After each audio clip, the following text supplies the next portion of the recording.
and his helmet bounced over stones. He reached up, yanked the cape wells, and the chute collapsed like a dying black jellyfish. His body hadn't shattered, but it ached like hell. He grunted, shook off the bruising, cranked himself to his feet, and checked his surroundings. No one around but a wild dog. She stared at him, growled, and took off. Time to go to work. It took him 5 minutes to prep for action.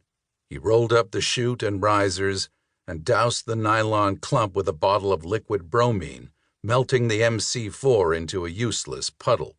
He doffed his helmet and parachute harness, set them aside, and stripped off his coverall, revealing a breakaway Russian Spetsnaz commando uniform.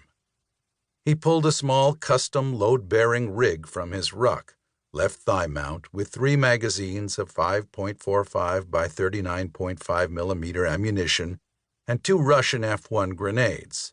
Then came a Russian Krinkov submachine gun and an MP-443 Grok semi-automatic, both with Gemtech suppressors. The pistol went into his right thigh holster, and he slung the subgun from his neck. Then he pulled on a maroon beret, stuffed the helmet and harness into the ruck, slung it over his back, and made off on foot. Steele followed the GPS for 200 meters, turned a corner onto Khaled ibn al-Walid Street, stopped, and took a breath. Aleppo had once been a jewel of the ancient Middle East. Now it looked like Dresden, circa 1944. Assad's Alawite soldiers had battled with Free Syrian Army forces for years, with al-Nusra, Hezbollah, and ISIS all taking sides and lives. Barrel bombs had decimated civilian suburbs, and poison gas had slaughtered innocents. Half the building facades had collapsed into piles of cinder blocks and shattered furniture, and with local power companies bombed to rubble, not a single light bulb flickered.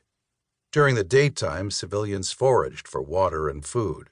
After dark, they were ghosts.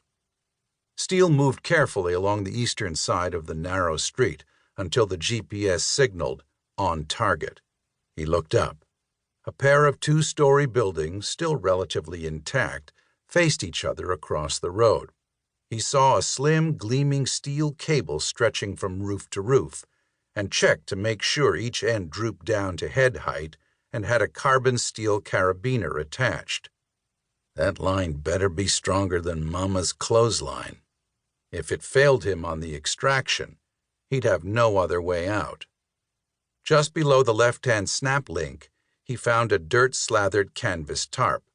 He yanked it off, exposing an olive-drab Russian Taurus fat-wheeled dirt bike, left there for him by a deep-cover Israeli intelligence agent.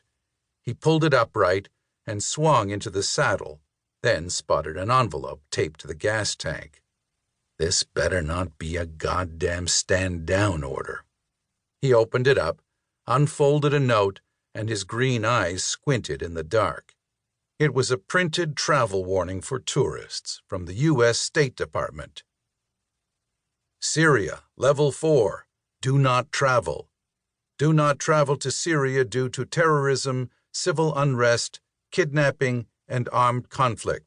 No part of Syria is safe from violence. Kidnappings, the use of chemical warfare, shelling, and aerial bombardment pose significant risk of death or serious injury.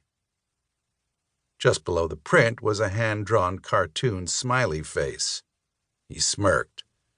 Those guys in the Mossad were funny, but could he trust them? There was only one way to find out.